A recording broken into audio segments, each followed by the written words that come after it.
Hola a todas las personas que nos acompañan en esta entrevista que celebra el mes de la mujer. Yo soy Sofía Gaitán Sánchez, soy la Young Ambassador de Inspiring Girls Colombia y hoy tenemos el honor de conversar con Juliana González Tobón, una científica colombiana cuyo trabajo ha marcado una diferencia en el mundo de la patología.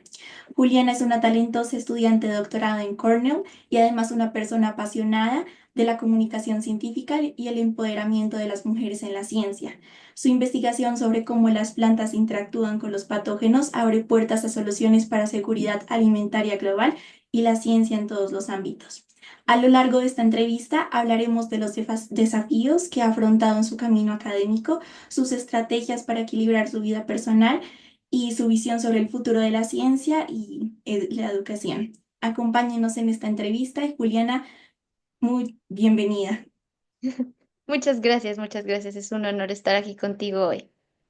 Bueno, sabemos que muchas jóvenes nos están viendo hoy interesadas en la ciencia y en seguir tu camino, tus pasos.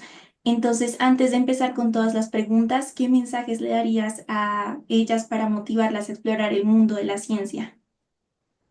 Mi mensaje realmente siempre ha sido y siempre va a ser, espero, que se lancen, que lo hagan, que yo sé que tal vez cuando uno está empezando o incluso antes de empezar, por ejemplo, cuando uno está todavía terminando el colegio y pensando qué quiere estudiar, em, hay muchas razones y uno puede estar viendo muchas cosas en el mundo que le dicen, no sé, es muy difícil o no tiene sentido o no lo voy a lograr, pero si la pasión que tienen por eso y de la idea que tienen de ser científicas es muy fuerte, esas otras cosas no van a importar. Eso no significa que no vaya a haber desafíos, no significa que no vaya a haber problemas, que vaya a haber días o semanas o incluso a veces meses difíciles, am, pero vale la pena intentarlo porque realmente es una carrera muy, muy bonita, que te ayuda a crecer mucho y que además te abre muchas puertas constantemente. Tiene el potencial de abrirte más y más puertas. Bueno, eso es muy importante y ¿nos podrías contar cuál fue tu primer acercamiento a la ciencia? ¿Qué fue eso que te dijo yo quiero ser científica? Sí, creo que ha sido un poquito difícil pensar en un punto en particular, pero creo que en general creciendo era muy curiosa y me hacía preguntas, pero era muy tímida. Entonces, tal vez a veces ustedes han escuchado historias de otras personas que hacen ciencia que dicen, no, yo exploraba y salía y miraba las cosas. En mi caso, yo era más como metida en mi cabeza, como que veía el mundo y me hacía preguntas, pero era muy como yo con yo, por decirlo así. Y con Sí. el tiempo fui dándome cuenta que había carreras donde eso se podía hacer de una manera más abierta y sí como más en la sociedad y en el mundo. Y ahí empecé a formar la idea de que quería tener algo que ver con la salud en general. Tuve como varias experiencias creciendo con familiares que se enfermaron y sobre todo la que fue más determinante fue que cuando estaba en décimo del colegio, mi mamá la diagnosticaron con cáncer de seno y yo dije, ahí fue como ese clic que hice y dije, esto es demasiado importante y si pudiera trabajar en algo que me ayudara a solucionar problemas como este, es como, eso es lo que quiero hacer. Entonces ahí fue como ese clic tal vez. Ya venía como gestionándose esta idea como de ver, observar el mundo, hacerse preguntas y querer solucionarlas, pero ahí fue como el momento que le di un enfoque de hacia dónde o para qué, tal vez, cuál sería la importancia de hacer eso, hacia el final del colegio, sí. Claro, todos tenemos acercamientos muy diferentes. Mira que a mí también me interesa muchísimo la ciencia y sí empecé desde muy pequeña, de manera diferente de como escuchamos en las historias. De hecho, mi papá, era químico y Ujú. él traía los kits de química y yo era la que me ponía a jugar con eso. Entonces desde ahí dije, wow, yo Sí, quiero sí. hacer algo que tenga que ver con esto tan increíble. Porque también, o sea, la curiosidad es ese sentido que tienen tal vez todos los científicos que hace que crezca la esencia de querer tener que ver con la ciencia en la vida. Bueno, ¿nos podrías compartir algún momento de tu carrera en el que hayas enfrentado algún reto importante y bueno, cómo lo superaste? Creo que sí. En general, bueno, no, te voy a compartir el reto en específico, pero luego como una especie de enseñanza general, porque a pesar de que fue, digamos, un ejemplo, es algo que se repite Mm. y es cuando las cosas no salen y cuando estás tratando de hacer ciencia y estás tratando de generar algo y las cosas no salen. De nuevo, me ha pasado varias veces, pero el más reciente, el que tengo así como en la cabeza más reciente, es ahorita en el doctorado, que es cuando lo estaba terminando el año pasado. Em, bueno, ya empecé a ver que necesitaba graduarme, ya uno, de pronto podemos hablar de eso si otra pregunta lo trae a colación, pero cuando uno va avanzando en la academia y en la ciencia, a veces el final de cada etapa llega un poco natural. A veces simplemente uno dice, uy, bueno, ya, la vida necesita como, tengo que pasar al siguiente paso. Y ya me estaba pasando eso en el doctorado y necesitaba que saliera un experimento. O sea, necesitaba, porque básicamente era un experimento que le daba un cierre a uno de los capítulos de mi doctorado. Cuando uno hace el doctorado normalmente tiene varios capítulos, que son como varios proyectos grandes. Este era el que faltaba básicamente, y ese experimento si no salía no le daba el cierre. Y bueno, no solamente no, probablemente no me podía graduar en ese momento que quería, sino que también era como algo ya como de como mío, sí, como de, uy, llevo moviendo este proyecto todos estos años, necesito saber, o sea, necesito poder concluirlo. Y no salía y no salía y realmente en esos momentos en que uno intenta algo, las cosas no salen, se detiene, piensa que cambiar, cambia una cosa, vuelve a intentar, las cosas no salen, cambia, sí, como es esta cosa de prueba y error y de ir como, como afianzando las cosas hasta que se dé, eso necesita mucha perseverancia. Y ahí es uno de los puntos en que yo creo que mucha gente le pierde, no, tal vez no le interesa, sino como la constancia a veces a hacer ciencia porque, pues sí, puede ser frustrante y demanda tiempo y demanda energía y concentración y llegó un punto que yo ya no sabía qué más hacer. Mi asesora, porque obviamente uno en los diferentes puntos en que va en la ciencia tiene asesores, ella es maravillosa, pero entre las dos tampoco podíamos, era algo como que no daba, leíamos en literatura, no salía, le preguntábamos a amigos, no salía y fui a un congreso en Francia el año antepasado, el 23, presenté mi investigación en un póster y justo llegó una profesora que resulta que había trabajado con ese mismo tema por mucho tiempo y me dijo, ¿y esto por qué lo estás haciendo así? No sé qué. Y yo, no, pues así es como está en todos lados publicado y así es como mi jefa, básicamente así es como mi jefa lo hacía, ta, ta, ta. Y ella me dijo, no, no, no. Y puedes creer que la diferencia era tan simple como en vez de hacer un proceso que estaba haciendo a 4 grados en frío, hacerlo a temperatura ambiente. Ya, eso fue todo. Hice ese cambio, volví a Estados Unidos, hice el cambio y la vaina salió y yo decía a veces, sí me entiendes, son como esas Sí. cosas muy simples, pero que en verdad te pueden frustrar lo suficiente como para que dejes algo por el camino. Entonces son esos momentos en que uno, yo considero que tienen que identificarlos y casi que encontrar las estrategias propias y las herramientas propias para seguir adelante, porque pueden ser momentos que te separen o te frustren demasiado con el tema em, de la ciencia, de hacer ciencia. Claro, es increíble como, bueno, algo tan mínimo que hace Sí, que algo se convierta en un desafío, en un reto, pues también te puede llevar a convertir en obtener una oportunidad. Bueno, adquiriste un conocimiento de otra persona te ayudó. Y en la anterior pregunta, tú respondiste que, bueno, tu mamá había sido diagnosticada con cáncer. ¿Cómo esa situación también cambió tu vida? ¿Cómo perseveraste eso? Porque tuvo que haber sido un momento muy difícil. sí, fue un momento muy difícil y sí, yo considero que fue uno de esos momentos de inflexión. Yo creo que uno va por la vida y va identificando las cosas que en Mm. verdad lo han moldeado. Para mí fue completamente de inflexión, eso fue como te decía en décimo, entonces yo debía tener que 16 años, 17 años. Yo me gradué un poco joven del colegio, entonces por ahí. Y fue bueno, fue un impacto personal, obviamente, pues porque pasamos, por ejemplo, empezamos a vivir con mis tías, pues porque mi mamá necesitaba que alguien la cuidara y yo tenía que seguir yendo al colegio, mi papá tenía que seguir trabajando, o sea, como cambios personales, pero además de eso, el clic que te digo de qué quiero hacer con mi vida. A mí, por ejemplo, en el colegio me gustaba mucho la literatura también. Tenía como esas dos pasiones que en principio se pueden ver muy separadas, la literatura y la ciencia. Y esa fue una de las cosas que me dijo, tal vez mi carrera va a ser más en la ciencia y la otra parte la va a tener más como algo que acompaña mi vida, pero no necesariamente lo que me dedico. Y de hecho, mi elección de universidad para estudiar biología, pues tuvo bastante peso por ese tema, por esa situación, porque yo dije, bueno, si quiero ayudar a curar el cáncer, entonces voy a tener que estudiar en algún lugar que tenga un buen programa de genética o que tenga un buen laboratorio relacionado con genética, enfermedades humanas. Y esa fue una de las cosas que me llevó, bueno, a otras cosas, pero también una de las cosas que me llevó a la Universidad de los Andes.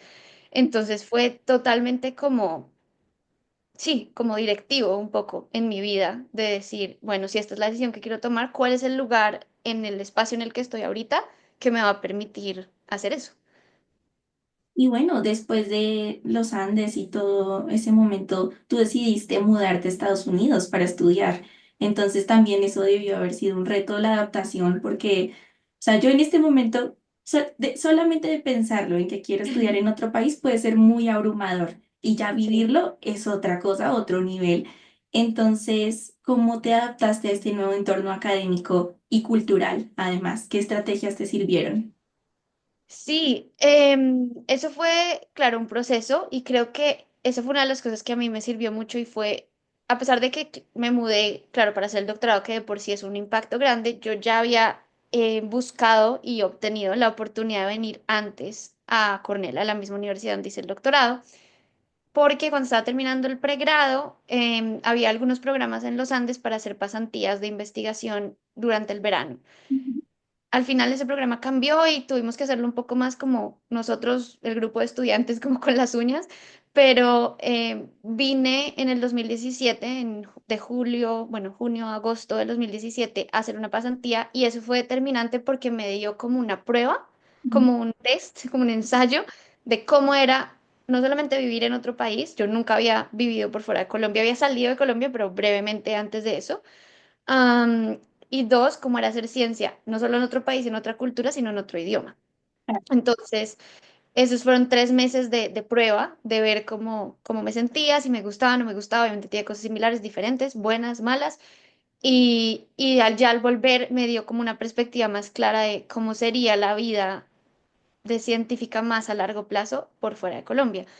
Entonces, obviamente, esto para decir que obviamente hubo un reto cuando ya decidimos, bueno, salió el doctorado, nos vamos a mudar. Obviamente, mi punto de vida había cambiado en ese momento porque en el 2017, como te digo, estaba en pregrado y demás, mientras que en el 2019 que me mudé, pues ya había hecho la maestría, me estaba casando, o sea, como cosas personales también.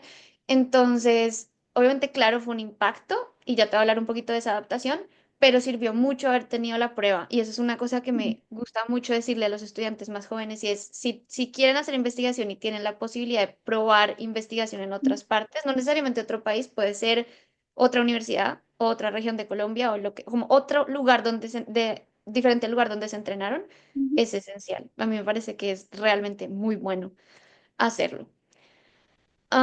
Y ya para terminarte esa, obviamente ya después el cambio a Estados Unidos, pues es, como te digo, un cambio. Yo me acababa Sí. de casar, literal me casé en marzo del 2019 y en junio del 2019 empezaba el doctorado, entonces mi esposo se mudó conmigo muy generosamente y nuestros gatos. Y fue todo el impacto pues de montar una casa por primera vez en otro país y entonces estar estudiando en otro país.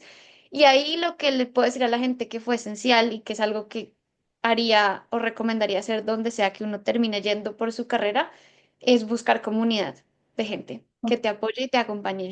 Nosotros ya habíamos hecho comunidad con algunas personas aquí en esas primeras venidas y eso fue clave, que tuviéramos gente sí, como con la cual conectar y a la cual básicamente llegar a ya crear una relación más de amistad cuando viviéramos aquí, fue esencial. Y tanto gente, digamos, de Estados Unidos o de otros países, o sea, como una mezcla de culturas, como también amigos colombianos. Nosotros llegamos y teníamos ya como un pequeño grupo de colombianos que conocíamos y es muy importante, yo creo, tener los dos lados porque igual esas personas colombianas pues también están viviendo lo mismo que tú, extrañan cosas muy similares a las tuyas y es como otro nivel de conexión y los demás te están dando una perspectiva más del mundo y de cómo es venir de otros países y enfrentar al mundo desde otros países.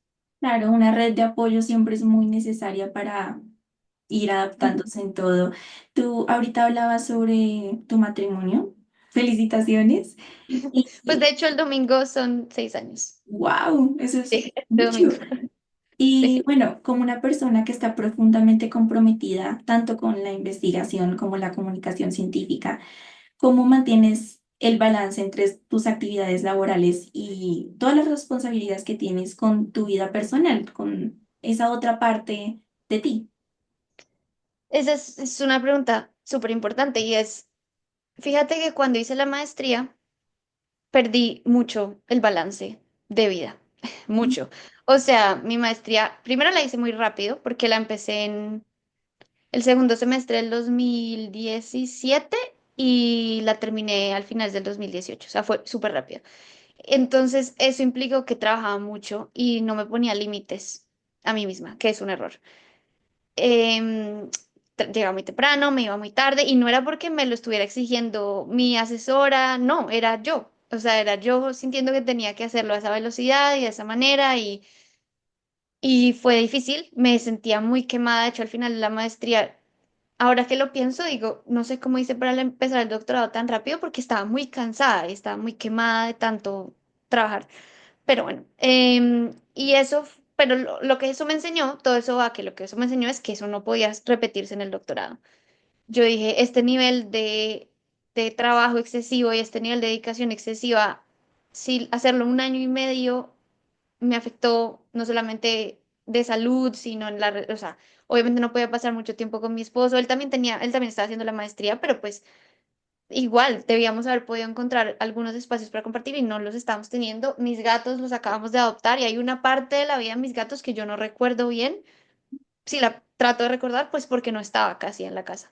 Entonces, ya cuando llegamos al doctorado, eso fue como algo que me quedó muy metido en la cabeza y dije, no se puede repetir. Son 5 o 6 años que va a ser el doctorado y yo no puedo vivir esos 5 o 6 años así. Además, estamos en un país diferente en donde si todo el tiempo estoy metida en el laboratorio trabajando, no estoy disfrutando de la experiencia cultural de estar en otro país. Mm. Y tres, pues el hecho de que mi esposo se mudara aquí conmigo para apoyar mi doctorado era como, yo no me puedo quedar en el laboratorio 13 horas todos los días con mi esposo acá. O sea, no, no tiene sentido. O sea, él está haciendo también un esfuerzo de estar acá por mí y yo no puedo no tener un balance. Entonces creo que todo eso se sumó y cuando empecé el doctorado tuve una determinación muy clara que yo trabajaba en horario laboral y no trabajaba los fines de semana. Y punto. Y afortunadamente tuve una asesora muy tranquila, ella, mi asesora del doctorado fue súper como, vamos a tu ritmo, muy pocos momentos en mi doctorado me aceleró por algo y solamente, digamos, si teníamos como una fecha de entrega muy fija, bueno, listo, ahí, pero en general no.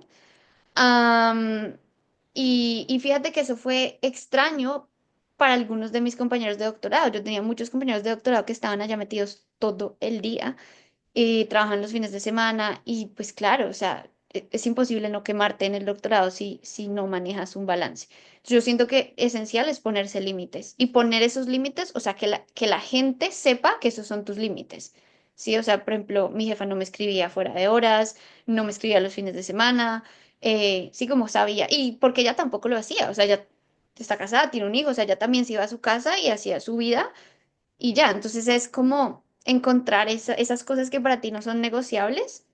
am, si es necesario, pues negociarlas. Me hecho tratar de ponerlas claras desde un principio, pero idealmente que sean cosas que vayan contigo. O sea, si te están tomando a ti Claro. como estudiante es porque tú traes eso ya claro. Debo decir que el único momento realmente que no se cumplió fue el último año de doctorado. Yo durante todo mi doctorado dije, voy a mantener mi balance siempre, siempre hasta el final. Y yo veía a mis amigos ya que eran más grandes terminando el doctorado, el último año siempre entraban en crisis y colapso. Y yo decía, no, a mí no me va a pasar eso. Yo voy a llegar lista. Em, pero al final, lo que te digo, el final de los procesos académicos también llega con los momentos de vida. Y a mí me llegó el momento de vida de terminar el doctorado antes de lo que yo pensaba. Yo originalmente había pensado graduarme en este año, 2025, pero en el 2023 cambiaron unas cosas en nuestra situación personal acá y dije, no, me tengo que graduar antes. Entonces, el último año, desde septiembre del 2023 hasta agosto del 2024, fue muy intensivo, muy. O sea, ya era un año que como tienes que terminar todo y sabes exactamente lo que tienes que terminar, pues tienes que dedicar el tiempo que eso toma. Y básicamente eran días muy largos, llegaba aquí, comía y seguía trabajando, me tocaba trabajar los fines de semana, no, cero ideal, cero balance. Pero la forma de afrontar eso fue, lo hablamos con mi esposo, le dije, bueno, si en verdad queremos que termine en agosto, estas son las cosas que necesito. Y él dijo, vamos a meter el esfuerzo. O sea, tú metes el esfuerzo de sacarlo y yo meto el esfuerzo de apoyarte en todas estas otras cosas para que lo puedas hacer y ya cuando lleguemos como a ese punto final, entonces volvemos, tratamos de ir recuperando nuestra rutina. Entonces no es ideal, pero fue a veces necesario y tal vez fue Claro. la manera de hacerlo de la manera más sana posible entre lo no sano, que era tener que hacer eso. No, yo me imagino, y pues claramente un doctorado ya es tener una exigencia y un montón de concentración en muchos ámbitos, responsabilidad, pero claro, yo creo que mantener los límites y organizar tu propio tiempo, no sé, por calendarios o to-do list o bueno, ese tipo de cosas es algo importante en todas las actividades que hacemos en nuestra vida. Yo por ejemplo, en el colegio, y me imagino que hablo por muchas niñas, mantener este balance en nuestras actividades académicas y personales es muy importante porque a veces uno pierde el control y no puede pasar. Ujú. Entonces, qué bonito que nos compartas todo esto y yo creo que es muy importante para todas las que te escuchamos. Y bueno, me imagino que el doctorado fue un proceso que tuvo muchos altibajos y muchos momentos de tengo que terminar esto, tengo que hacer este trabajo. Y bueno, ¿cómo mantenías esta motivación cuando los avances parecían lentos o difíciles? Y bueno, ¿pensaste en algún momento que no lo ibas a lograr? ¿Cómo mantenía la motivación? Yo siento que, y esto es un consejo, siempre que alguien me pregunta como, hey, quiero hacer un doctorado, ¿cuáles son tus tips o tus consejos para decidir si hacerlo o no? Una de las cosas que me parece esencial es que escojas un doctorado donde desde el principio te sientas apasionado por lo que vas a hacer. Y yo sé que esto suena obvio, o sea, la gente puede decir, pues obvio, no me voy a ir a hacer un doctorado que no me den las ganas de hacer, pero la realidad del mundo no es tan así. A veces te llegan las ofertas, o sea, tú aplicas y luego te llegan las ofertas de doctorado y pues esos son los proyectos que hay. Y puede que no necesariamente te parezcan lo más chévere. Y eso no estoy diciendo que entonces inmediatamente es no aceptar el doctorado y hacer otra cosa, no, pero sí creo que es importante tratar de encontrar una manera de que ese proyecto o eso que vas a hacer en verdad te motive, como en verdad, o sea, que sea lo suficiente como para que los días difíciles, como te estaba contando ahorita, yo igual me parara y repitiera la misma cosa o le hiciera un mini cambio a ver si es que eso era y darme cuenta que no era y volver a la casa a dormir y volverlo a hacer al día siguiente. Entonces, esos son como esos momentos en que uno tiene que seguir y seguir y seguir. Me refugiaba mucho como en esa motivación inicial. Y hubo muchos momentos del doctorado en que me senté y traté de recordarme por qué lo estoy haciendo, por qué me interesa tanto este tema, no solamente el tema como tal científico, sino por qué quiero terminar el doctorado, o sea, qué es lo que el doctorado me va a dar en mi vida para que eso sirviera de retroalimentación, que de hecho es otro consejo que también le digo a la gente cuando me pregunta si hacer un doctorado o no, y es ¿para qué lo quieres? Porque de pronto ustedes todavía, específicamente el público de esta entrevista puede estar un poquito lejos del doctorado, pero sirve también para otros momentos de la vida y es, a veces uno cree que tiene que dar el siguiente paso que todo el mundo da en la academia para ser científico y no necesariamente. Yo siento que cuando yo me gradué era como el boom de que me gradué del pregrado, me refiero, todo el mundo tenía que hacer maestría y doctorado, eso era como el camino. Si quería ser científico, maestría, doctorado, maestría, doctorado. Y a mí me funcionó muy bien porque me gusta mucho y porque me acopló mucho a la academia, pero no es así para todo el mundo y el doctorado no es la solución para todo el mundo ni el camino para todo el mundo. Y si uno no sabe qué es lo que quiere lograr con ese proyecto y ese paso que está dando, esos momentos difíciles y esos momentos en que las cosas no salen van a ser mucho más frustrantes, porque es como, ¿qué estoy haciendo con mi vida? O sea, ¿por qué estoy acá? ¿Por qué estoy repitiendo esta vaina una veintiava vez? Sí, como, entonces eso, tener muy clara y recordarse uno que por dónde empezó y por qué. Am, sí, estaba pensando en decirte otra cosa, pero se me acaba de ir. De pronto ahorita que me preguntes algo, vuelve. Vale, yo en lo poco que conozco, porque o sea, de la experiencia que tú tienes, de lo poco que yo conozco, pues me he dado cuenta que el campo de la ciencia es un campo muy competitivo y a tal punto que uno puede llegar a compararse con los demás y frustrarse sobre el proceso que uno ha tenido y decir, bueno, porque yo no he hecho tantas cosas y Ujú, bueno, conocerse a sí mismo, saber sus límites, sus capacidades es algo muy importante. Y bueno, tú te has esforzado mucho por comunicar también los conocimientos científicos al público, sobre todo durante la pandemia.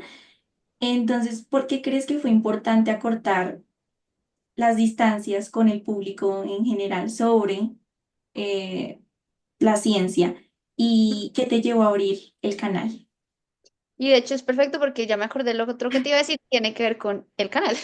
Y es otra de las cosas que me mantuvo motivada durante el doctorado y me sigue manteniendo motivada ahorita, es precisamente que ese canal empezó a existir y que se convirtió en una manera de comunicar lo que estaba haciendo y conectar con otras personas que también lo estaban haciendo o que quisieran hacer ciencia en un futuro. El canal empezó en un momento muy crítico, considero yo, pero no solo crítico para el mundo, o sea, momento de pandemia, claro, era crítico hablar del tema, sino crítico en mi doctorado, porque ese canal empezó cuando yo estaba en tercer año, sí, empezando el tercer año del doctorado, y siento que fue ese momento que yo necesitaba de transformar un poco mi cabeza de soy estudiante, estoy estudiando, en algún momento me volveré científica y a personarme de la idea de que ya era científica.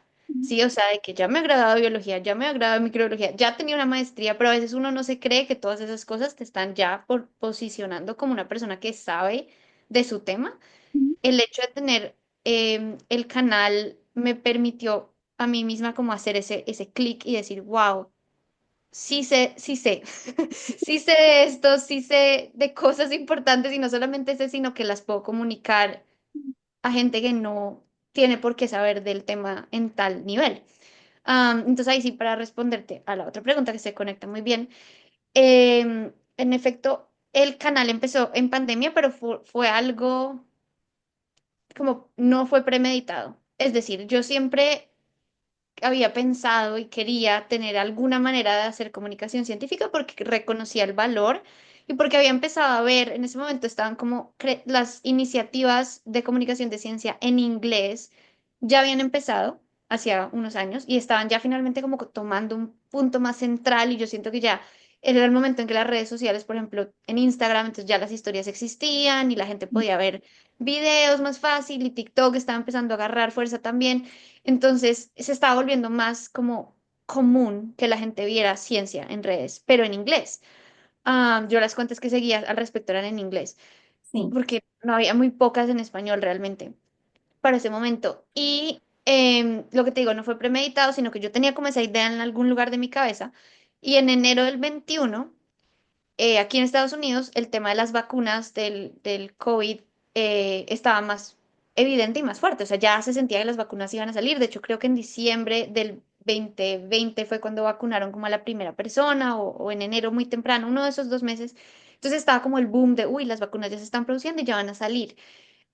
Pero cuando yo hablaba con mi familia en Colombia era opuesto, o sea, era como, no, nosotros vemos eso súper lejano, como quién sabe, de pronto un año o algo así, yo, wow, o sea, no solamente como el impacto de ver lo diferente que era entre países, sino además el impacto de que la gente con la que hablaba, sobre todo gente en mi familia, estaba muy insegura al respecto de vacunarse. Y yo tenía entonces como esa contradicción en mi cabeza que por un lado era la gente diciendo, no, yo no me voy a poner eso me va a matar o me va a poner un chip o lo que sea. Y aparte, conocer y entender cómo estaban funcionando estas vacunas y decir, wow, qué loco, qué chévere, o sea, qué buena tecnología. Entonces para mí eso entraba en conflicto y yo no entendía al principio cómo, por qué había esa disyunción y poco a poco obviamente fue entendiendo que había muchísima desinformación, que había muchísimas campañas tratando de desincentivar la vacunación. Y por eso fue que surgió el canal realmente, porque un día, de hecho, vi una publicación de una amiga que también estaba haciendo el doctorado, una amiga americana. Ella publicó en sus redes sociales diciéndole a su familia como, oigan, frescos, como yo soy científica, les puedo explicar qué es lo que tiene la vacuna, como que así funciona, ta, ta, ta. Y yo, era un post escrito y yo dije, qué chévere, yo debería hacer algo así en español para mi familia. También por esta misma idea que te digo de que la información que había sobre comunicación de lo que estaba pasando era más asequible en inglés que en español. Y mi esposo, de hecho, le conté la idea y me dijo, ay, pues haz un video. Los videos están como te digo, están empezando a pegar más, era como más. Y yo dije, bueno, sí, un video, listo, voy a poner mi celular y me grabo. Y él fue como, no, mi esposo es músico y periodista, entonces él tenía más la idea como de hacer algo más elaborado. Y como, no, no, no, ponemos luces y no sé qué. Y yo como, no tengo tiempo, no tengo tiempo, simplemente voy a grabar con mi celular y ya. Y de hecho, si ves ese primer video, se ve tenaz la calidad ahorita, porque además tenía un celular, pues que no era para eso, sí, o sea, básicamente lo único que podía hacer. Debí haberle hecho caso, porque en ese sentido el video habría quedado de mejor calidad desde un principio, pero bueno. Nada, lo grabé y lo mandé al grupo de mi familia de WhatsApp, que era donde habían estado mandando todas estas cadenas de desinformación. Y le sirvió mucho a mis tías, sobre todo que eran las que más angustiadas estaban, y me dijeron, ay, compártalo, se lo va a mandar a no sé quién, a la amiga, a la prima, lo que sea. Y le conté a una de mis amigas y me dijo, ¿por qué no lo pones en Instagram? De pronto a otras personas les sirve. De hecho, dijo, yo se lo quiero mandar a mis tías. Mm, Amiga. Yo, bueno, lo voy a poner en Instagram, mi Instagram era cerrado, privado. Entonces, pues para las 100 personas que tenía ahí, 70 amigos, lo que sea, conocidos. Lo puse y era un sábado en la noche, me acuerdo perfecto. Estábamos haciendo otra cosa y yo escuchaba que mi celular vibraba, vibraba, vibraba, vibraba. Y yo, ¿qué está pasando?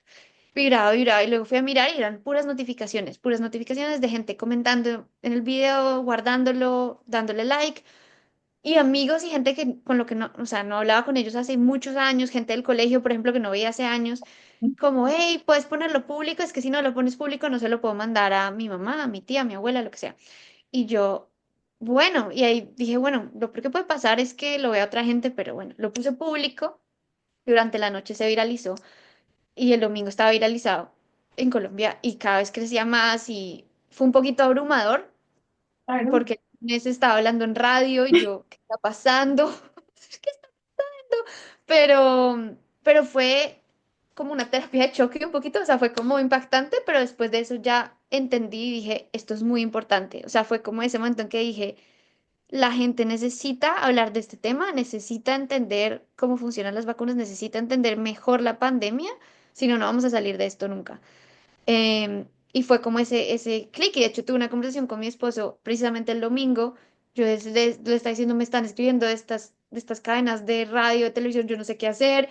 Y me decía, tú eres científica, ¿te sientes capaz de hacerlo? Habla con ellos. Y me dijo, y ahí podemos decidir si esto es algo que quieres seguir haciendo o si fue como dicen un one hit wonder, o sea, pasó una vez y ya. Em, yo dije, bueno, vamos a ver. De nuevo, como te decía, en algún lugar de mi cabeza estaba la idea de querer comunicar y entonces ese día dije, bueno, de pronto esta es la manera de la vida de decirme, este es tu momento, tómalo y dije, lo voy a tomar, voy a seguir haciendo unos cuantos videos a ver qué tal. Ujú. Y la respuesta de la gente siguió siendo buena, siguió creciendo y dije, ok, entonces si hay público, si hay interés y ese proceso como de pensar, yo pensaba lo que quería decir siempre durante la pandemia y luego me sentaba a pensar en cada palabra que quería decir y ver cuáles de esas palabras eran asequibles a todo el mundo y Claro. cuáles eran no asequibles y tenía que encontrar un sinónimo o una manera de explicarlas de manera que en verdad cualquier persona pudiera entender. Y ahí así empezó y por eso ese fue el clic que me dijo, esto es crítico y es un momento crítico del mundo para hacerlo, hay que hacerlo y ver después a futuro en qué se convierte. Claro, además la pandemia fue un momento de mucha incertidumbre para mucha gente que no tenía el conocimiento de qué era lo que le iban a poner, o sea, la vacuna, la gente no sabía, y con esa incertidumbre era la gente más propensa a creer cosas que no eran verdad. Ujú, Y a través de un medio como las redes sociales, que era un poco más fácil que, por ejemplo, buscar en un artículo científico que tiene un lenguaje más estructurado y complicado, pues por las ujú, redes sociales transmitir un mensaje que sea fácil de entender y que calme a la gente, que sea veraz. Entonces, ujú. qué cosa tan increíble.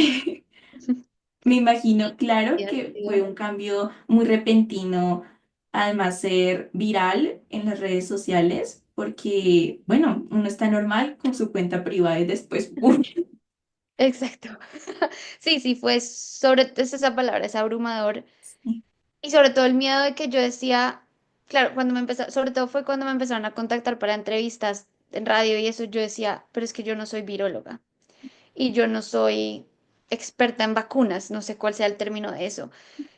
Em, la razón por la que me apasiona este tema en particular y que considero que lo puedo explicar es porque son basadas en RNA, que es algo con lo que sí he trabajado toda mi carrera, en otro sistema, no en humanos, en plantas y en microorganismos, pero es el mismo, o sea, sigue siendo el RNA. Era por eso, pero yo no quería que el público general lo malinterpretara o se sintiera que yo estaba tomándome atribuciones que no tenía o estaba hablando de cosas que no debía. Entonces siempre lo mantuve y que al fondo era lo que se necesitaba, un nivel muy o sea, el primer nivel, o sea, qué es el RNA, qué es el ADN, qué es la célula, cosas que uno aprende en el colegio, pero pues a muchas personas se les olvida. Si tú sales del colegio y no te dedicas a ciencia, pues no tienes por qué acordarte de esas cosas realmente. O sea, como, entonces era eso, como el nivel, el primer nivel que tienen que entender, cosas que ya igual sabían probablemente, o de pronto no, pero que podrían haber tenido la posibilidad de pronto de saber antes en algunos ámbitos, no era algo como súper elaborado. Entonces, al entender todo eso, y sobre todo una de las entrevistas, cuando le dije, yo a todos les decía, sí, pero tengo que hacer la claridad de que no soy viróloga, o sea, como que hacía todas las claridades, soy todavía estudiante de doctorado, no soy doctora, o sea, como explicaba todo. Y una de las personas, uno de los entrevistadores me dijo, no, no, no, es que lo que nos interesa es la claridad con la que lo estás explicando, más allá de cuál sea tu título. Y eso me quedó mucho en la cabeza y dije, ok, igual para mí el título es importante, pero entiendo hacia dónde lo están enfocando y ese fue como esa fue como la manera en que navegué esa ola de lo que estaba pasando, que claramente era abrumador y claramente era como, estoy en la mitad del doctorado, Sí. ¿qué está pasando? O sea, de ahora voy a crear contenido, tanto que pues le conté a mi asesora esa semana, que pues ella es americana, obviamente no tenía nada que ver, no, no había visto nada. Y yo, sí, mira, durante el fin de semana pasó algo. Entonces ella como que, entonces, y ella es cero tecnológica, entonces como que el concepto de viralizarse en redes le parecía súper, ¿qué? Pero fue súper, o sea, lo apoyó y en ningún momento me dijo, no lo puedes hacer, o no, fue como si tú te organizas y esto en tu tiempo tú eras. De hecho, me pareció chévere, entonces tú eras, y pues así fue. Pues increíble. Has hecho un montón de cosas en tu vida y todo eso tuvo un inicio. ¿Tú nos podrías decir quiénes fueron algunas de tus mayores fuentes de inspiración cuando empezaste? Como quién te querías convertir o cuál era esa persona que Sí. te inspiró? Sí, una de mis fuentes de inspiración, y yo creo que es lo que mucha gente dice, pero no importa, es y siempre ha sido mi mamá, porque bueno, no solo porque es mi mamá y la considero una persona maravillosa, sino porque mi mamá es docente y ella ha sido, bueno, ha sido docente toda su vida, no de ciencias, ella es profesora siempre ha sido profesora de español y ella le enseñó a leer y a escribir a muchísimas niñas, porque además trabajo en un colegio femenino, que fue el que yo me gradué. Entonces, muchísimas niñas, y yo veía al ir creciendo, se encontraba exalumnas por ahí con sus propias hijas, y la veían como con un amor y como con ese amor que le tienes a los profesores buenos que has tenido en la vida, y yo decía, eso es lo que yo quiero ser para alguien. O sea, que en el futuro alguien diga, se acuerde de mí como, ay, esa persona que me enseñó eso. Es por un lado mi mamá, pero ya cuando entré al mundo de la ciencia, eso es una cosa interesante y es, yo no tenía muchas referencias de científicas antes de empezar la carrera. Y yo creo que, bueno, primero eso es una falencia de que realmente no nos lo enseñaban, o al menos en los programas que yo tuve en el colegio, no nos enseñaban mucho de eso. La única referencia que tenía fue mi profesora de biología de noveno, que se llama Ángela Flores. Ella fue la que me enseñó sobre la clonación y sobre el ADN. Fue la primera persona que me habló sobre biología molecular en ese nivel y yo dije, esto es fascinante, esto es lo que quiero. Entonces ella, y de nuevo volviendo a la misma idea de tener buenos docentes, buenos profesores que te muestren lo que te puede interesar y que te apoyen en ese proceso. Ella fue una de las primeras personas que le escribí cuando entré a la universidad, pues cuando pasé a la universidad. Pero también te contaba que no, en ese momento no había mucha divulgación de mujeres científicas como en la historia. En general, yo creo que uno siempre escucha de Marie Curie, y como hay un par que son súper famosas, pero muchísimas otras que han existido estaban como perdidas en la historia.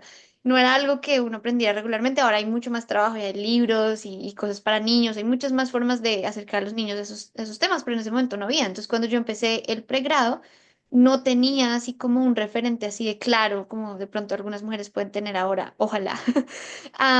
Entonces fue más como los referentes que fui viendo en el pregrado. En mi carrera, pues tuve varias profesoras mujeres, bastantes. Pero especialmente dos de ellas se convirtieron en, primero, mis referentes, que yo decía, wow, qué nota ser como estas dos personas.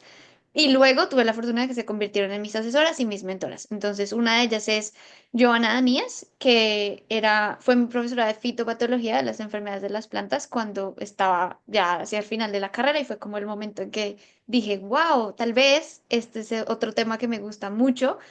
Yo siempre digo, esto es chistoso pensarlo ahora que tengo un doctorado en eso, pero originalmente yo no conocía casi nada de las enfermedades de las plantas. Creo que uno crece y mi formación en ciencia en el colegio fue más enfocada a los humanos, de pronto un poquito sobre los animales, pero realmente enfermedades humanos, uno siempre pensaba. Y luego darme cuenta que hay todo un mundo de enfermedades de las plantas que además pues son un problema para la alimentación del mundo, fue como, wow, esto es otro tema. Entonces ella fue una de esas dos, como te digo, asesoras y mentoras. Y luego, bueno, por el mismo tiempo, de hecho un poco antes, conocí a Silvia Restrepo, que probablemente sí has escuchado a ella porque es una persona bastante reconocida en Colombia. Y Silvia en ese momento era la vicerrectora de investigaciones de los Andes, cuando yo la conocí, y obviamente también era docente y tenía su laboratorio. Y no solamente fue una de mis mejores docentes, mejores profesoras en la universidad, que yo decía, de nuevo, quiero algún día ser esa persona para otro estudiante, sino que luego me adoptó en su laboratorio cuando no me pude quedar más tiempo en el laboratorio en el que estaba y el laboratorio en el que estaba realmente no me estaba dando la mentoría y las oportunidades que yo estaba buscando y ella me adoptó y ahí fue que ya me decidí por la carrera, me decidí por el enfoque, ella apoyó mucho y lo sigue haciendo.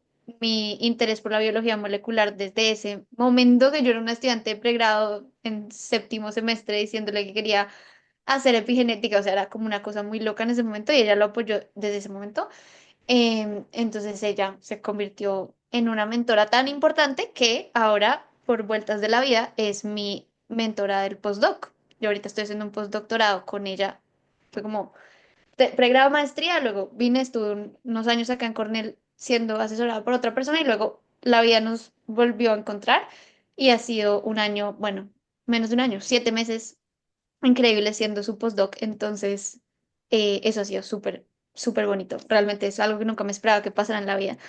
Y curiosamente, después de ellas dos, llegué a un laboratorio en el doctorado también liderado por una mujer. Entonces, todos mis pasos grandes de academia han sido en laboratorios liderados por mujeres y creo que eso ha sido muy importante para yo ver no solamente que se puede, lo que tú dices, balancear la vida de cada una y las cosas que cada una tiene con el trabajo y que se pueden liderar laboratorios de maneras diferentes, además, en los diferentes casos. Y como te decía antes, mi asesora de doctorado, que también se volvió mi mentora después, pues diferente a ellas, pero también una persona maravillosa, como te digo, nunca me presionó, siempre me apoyó, todas las oportunidades que yo quise tener las tuve, todos los congresos, todos los artículos, todo lo que yo quise tener durante el doctorado lo tuve.